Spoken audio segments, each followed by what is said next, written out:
So welcome back to another episode of the BioHub. Today we're joined by David De Graaf, who is the co-founder and CEO of Reverb Therapeutics. With over 25 years of drug discovery experience from Pfizer to Boehringer Ingelheim to biotech startups, David has been at the helm of multiple biotechs, including 3 successful exits.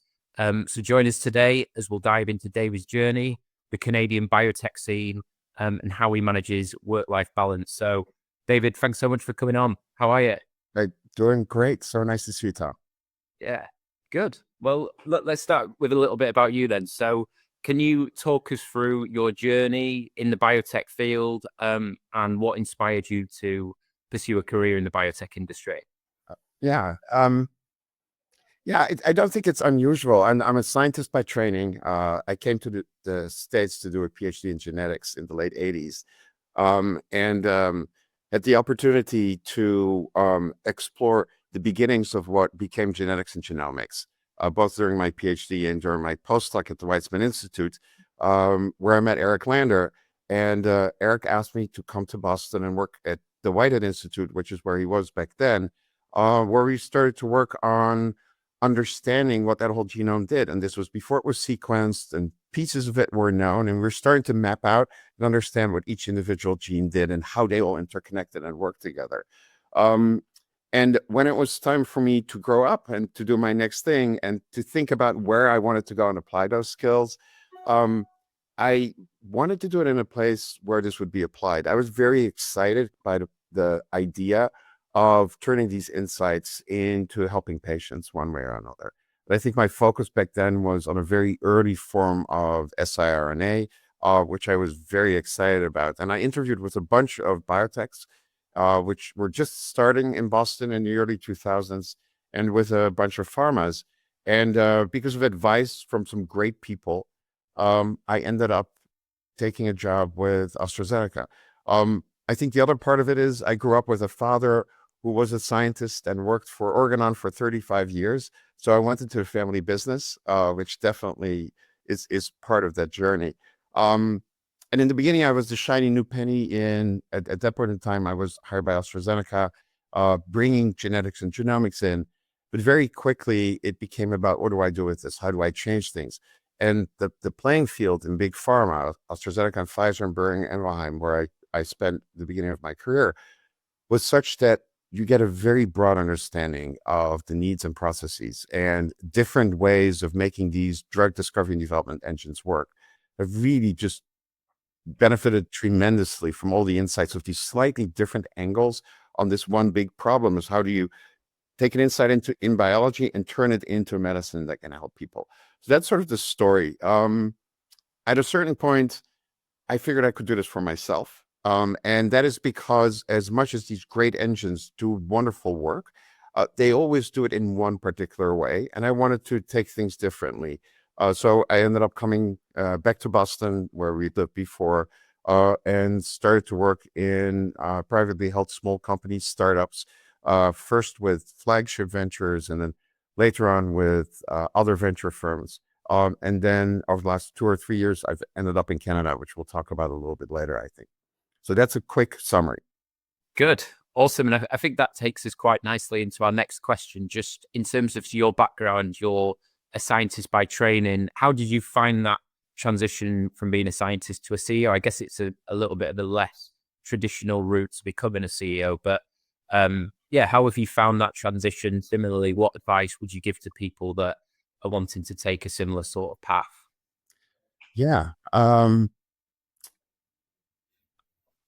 I think it was at a moment where I'd run a large discovery organization at Boehringer Ingelheim, where I'd been in charge of groups that were doing very new science inside big pharma at Pfizer.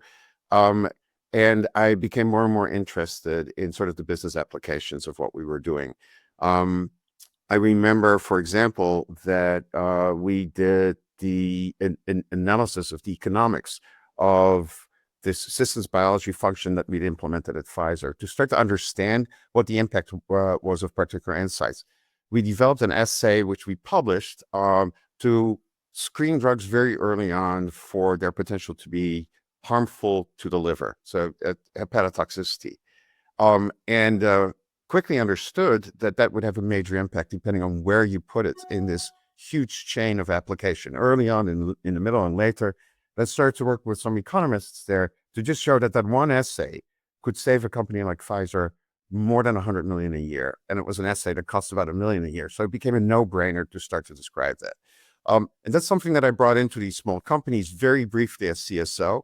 And honestly, I was lucky to some degree. I was lucky in the sense that the first company I joined, which was a flagship company, the CEO left 6 weeks later. There was a vacuum and we needed leadership. And essentially, the flagship team gave me the support to become a CEO. And I think that's pretty unusual. They brought somebody on, a mentor who was a former CFO, because that's really the piece that you're missing. You may be interested, like I was, in economics and how that works, but really understanding like how a cap table works. Like, how do you think about running a day-to-day organization so that finance can drive? Because that's the big difference when you're in a big pharma. Finance is an external function. When you become a small biotech, finance is you. You're going to need to manage that money very tightly in order to make things work. That person, Steve Shahil, is just being hugely influential for me, helping me think through many of these problems. How do I work with a board and with a team? I was used to working with a team, and managing up in pharma is interesting, can be difficult, but it's not necessarily driven by the same things as a group of investors who are on your board. So it was a little bit of luck that put me in that position. And then once I was there, I got excited by this puzzle that you have to put together between, capital, people, and science to go make it work and become something valuable. And it's exciting. It's its own field in a variety of ways. So if people are interested in that, there are a couple of things they do that they should do that I didn't do. So get some formal background in business. Don't jump in thinking that they're going to go and figure it out. Realize that science is only one of the three legs of the stool of a biotech.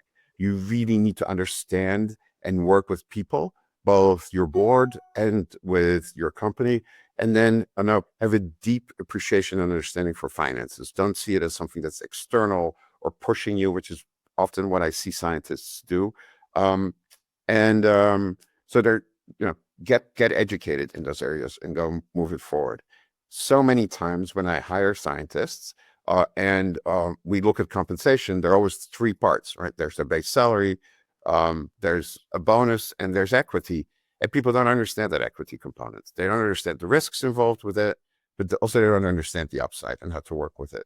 And I think the fact that I need to educate people during their interviews tells me there's something wrong with how we train scientists. They should have that background.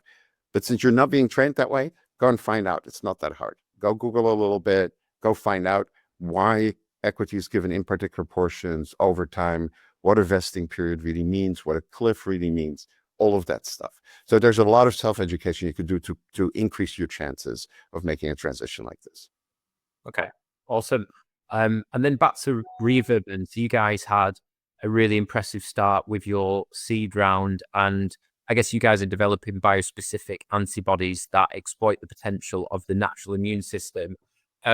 What was the sort of origin story behind Reverb Therapeutics, and I guess the inspiration behind its founding? Yeah. It's actually it's a great story because it ties what we've just talked about together in a way. I remember a project we did in a big pharma that I was involved in, where I was brought in with my team to understand why a drug that was clearly inhibitory in vivo settings, so it did exactly what it was designed to do. It knocked out a particular very pro-angiogenic factor, so a factor that makes blood vessels form. The idea at that point in time was really to make sure that tumors wouldn't have too much access to nutrients. And when they actually put it into a rat model, what happened was that the more drug they gave, the more angiogenesis they saw. So they saw the exact opposite of what they expected, and it was dose responsive. So it wasn't something strange about the drug. It was mechanistic. The more drug you gave, the more angiogenesis they saw. And we were all puzzled by that. But I've always been on the intersection of bringing in very diverse teams with computational insights, with dynamic insights, together with people who do big science. We called it systems biology back then, and increasingly people call it quantitative pharmacology or quantitative systems pharmacology. So I had a person next to me, it was Jeff Chabot, who said, well, of course that's happening. I said, what do you mean? Well, he said, well, it's a small secreted factor. Those have a half-life of 20 minutes.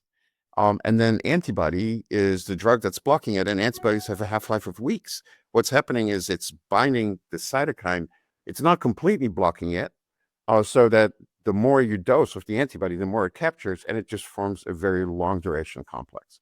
And that's exactly what it is. So I started to think about this concept of in vivo, almost like an FC fusion, not capturing a cytokine and holding it and not completely blocking its activity.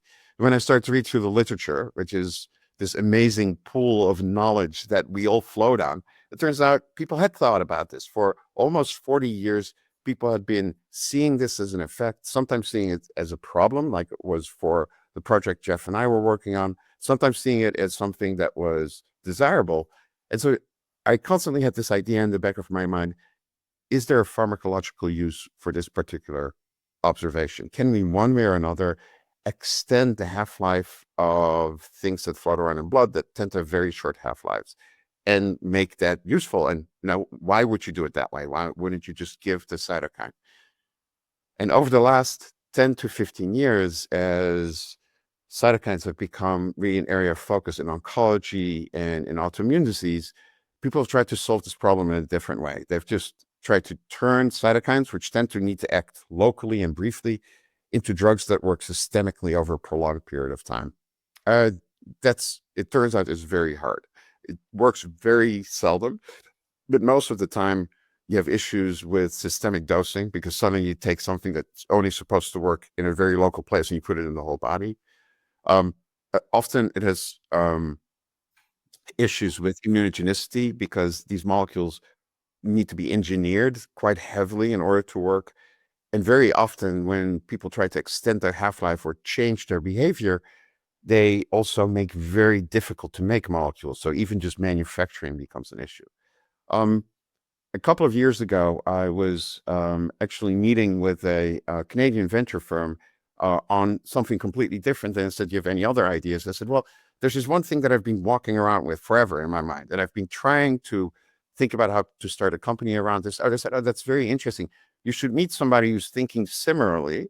And they introduced me to Reverb CSO, Surjit Dixit. And Surjit is somebody who grew up in a company called Zymeworks, a protein engineer by background, very quantitative thinker. As when Surjit and I met, you sort of put two things together: his ability to really think about bispecifics and this particular idea. So we started to make these bispecific antibodies that grab the little bit of cytokine that's available, stabilize it, give it a very long half-life, which is why you functionally increase the concentration, and then localize it. So you don't have a large volume of distribution anymore. You don't dose it systemically. Localize it with the other arm on a particular cell type. And we went back to the folks at Ep42 Ventures who had introduced us, and together with Bharat, who is one of the key people there, we started to put a company together around this. And we're now, we've been working for about a year and a half. We now have these molecules. We have leads in hand that do this for a cytokine called interleukin 15 and bring it to PD-1 positive T cells, can block PD-1, which we know is very important in cancer, and at the same time make those cells more cytotoxic and proliferate them. We've just generated the in vivo data. It looks really, really nice. And we're now moving that into the phase of starting to pick a candidate drug and then expanding this as a platform into other areas. And that's what the seed round we just raised is about. Good. And I think with biotech in particular, there's so many aspiring entrepreneurs, serial entrepreneurs that are in the industry, and you've had a pretty good track record of building companies out from seed stage or scratch. From your experience of building out companies, what areas have posed the biggest challenges? And I guess, would there be any advice to people that I guess might be in a similar sort of boat over at the Right. start of your journey? Absolutely. Oh, I can tell you what people will tell you, and I can tell you what the real one is. The real issue is, and let's start there. It's hiring. It's your team. Yeah. It's 100% hiring, and that's very hard. You don't have capital. You don't even have an idea if you're gonna get capital. And at that time already, you need to start to talk to people and get them on board and get them engaged. And sometimes people are able to spend some time with you and to help you think through problems. You have to be incredibly grateful for those people, but those people aren't always the people that are going to help you in the next phase. So hiring, by far, having the right team to go and execute on a vision is the hardest thing. And doing that always in advance of knowing that you're going to have finances in place is the hardest. The mistake that I see entrepreneurs make time and time again is they're focused on raising money, they raise the money, and then they go, now I'm ready to execute, and there's nobody to do it. And then you're 3 or 6 months late, and 3 or 6 months in it. No, we get paid for time. You cannot raise capital and then sit on it for 6 months. If that was the case, the VC should be just putting it into a CD and getting their returns that way. So it's incredibly important to get that done. And that's and again, it's a puzzle, right? So you're talking to people, and then you're going to capital. And I'm assuming that whatever you start with is a great scientific idea. But I can tell you, even a decent scientific idea will do well if you have a great team and you start to provide that capital base to go and execute on it. Okay, fine. And I guess as CEO of Reverb, and then you also hold the executive chair position at Ability Biologics, which are two Canadian-based companies. Can you talk us through the Canadian biotech scene? How do you go about attracting talent there as well? I guess it's not your most traditional biotech hub. How do you go around bringing people to? Yeah. Yeah. Oh, so and I live and work in Boston. Reverb is in Vancouver. Ability is actually I'm here. I'm in Montreal right now. So it was a little bit of a revelation. As we know, the last couple of years have been very hard for seed stage companies, and that's mostly because for a whole host of reasons, there's no patience and capital to wait for 5 years to see a return. People want to get liquid sooner, and even smaller. No, smaller returns are okay as long as they know liquidity is around the corner. And so it means you have to look to build in places and compete with different places for capital. And that was one of the reasons why I started to talk to Canada. And then once I was here and I worked with a lot with Amplitude Ventures, started to understand some of the great advantages. So there's a completely different capital base here that's interested in seed stage companies. In fact, now there's even a capital base for A rounds that at a certain point it becomes limited, and you definitely need to make sure that you can attract American capital. So separate capital base, very interesting incentives that the Canadian government has put in place. So there's a granting organization called IRAP, which helps early stage companies bring in non-dilutive capital. And we've been incredibly successful with that for Reverb. But now I love Deanna, who works with us at IRAP. So you have a personal connection there. Sorry. And in our first, when we formed the company, 4 days after we had incorporated, we got our first check for about $100,000 to go and get going with some of the work from IRAP. The other thing that's special, and it's not exclusive to Canada, but there are few countries where you both have biotech and this particular incentive, is that R&D tax credits are a big issue in the US because you only get them back once you sell the company. Here, you send in your taxes, and 3 months later, you get a check and you get your taxes back. And again, that means you're very capital efficient. In terms of talent, so there actually are some hubs. In particular, Montreal has been a pharma hub for a long, long time. Merck was here, AstraZeneca, Pfizer was here, Boehringer Ingelheim was here. There's a great site here from Boehringer Ingelheim. And those people, even though those sites have mostly disappeared, the people stayed. It's a great place to live, a beautiful city. And they worked for a variety of government organizations and other places, but it means that the talent to run drug discovery and development is definitely here. In Vancouver, I think mostly by happenstance, a number of companies focused on antibody therapeutics were established. Amgen has a site there. There was Zymeworks, and a lot of the people that I work with have Zymeworks connections. Epsilon is a great company. So these are fairly large companies. So the talent base is there. You can start to pull from those.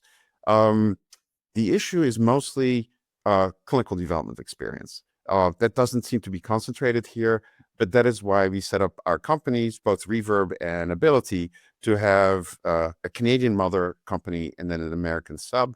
We can hire people in the US and have them go and help us out on these particular issues. And it's close by enough. Doesn't matter if it's San Francisco or Vancouver, you're going to get there.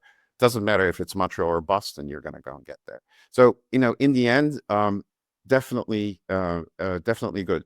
In terms of attracting talent, well, maybe the fact that it's so hard in the US right now actually is making it a little bit easier. And people are interested in exploring, especially young people, to go and find the opportunity to live in a related but different country for a little while. So we're finding it actually not incredibly difficult to attract talent. Okay, that's good. And I guess a little bit back to you then. So I think probably post-COVID, work-life balance is a topic that probably comes up a little bit now. As a co-founder of 3 emerging biotechs, where do you spend most of your time across the companies, and how do you cope with work-life balance? Yeah. So we haven't talked about the third one. Again, where I'm taking a founder role, I'm helping the team raise capital, but I'm not involved on a daily basis at all. Honestly, it's always an issue, but it's also an opportunity. The fact that we can now work from our bedrooms or work from our little office around the corner means that we have tons of flexibility in order to get things done. I've made a couple of priorities outside of work. So that's really how I manage. Family time this may sound strange, but I book it. It's booked on my calendar. Exercise is booked on my calendar. I always say to my boards, I'm there 24/6. There's one day on the weekend where, unless something horrible happens, I'm not there. I'm not going to pick up my phone. I'm not going to look at my computer. If you really need to reach me, you'll have to dial a number and call me, and then I'll be there to go and help you out. So the 24/6 phrase has worked really, really well with my boards. They know that I need to carve that out. But interestingly, every company has its own rhythm. And for me, I need sort of the engagement and intellectual stimulation from dealing with different teams. And that's really what I got from pharma, where you often work across teams and being able to do this.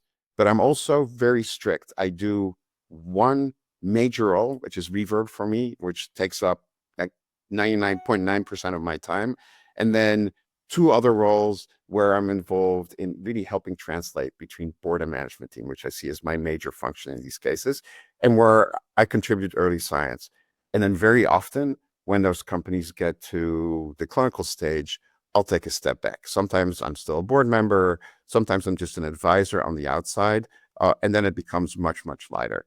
So I'm spending probably half a day a week on these other 2 companies together, maybe a little bit more at some points in time.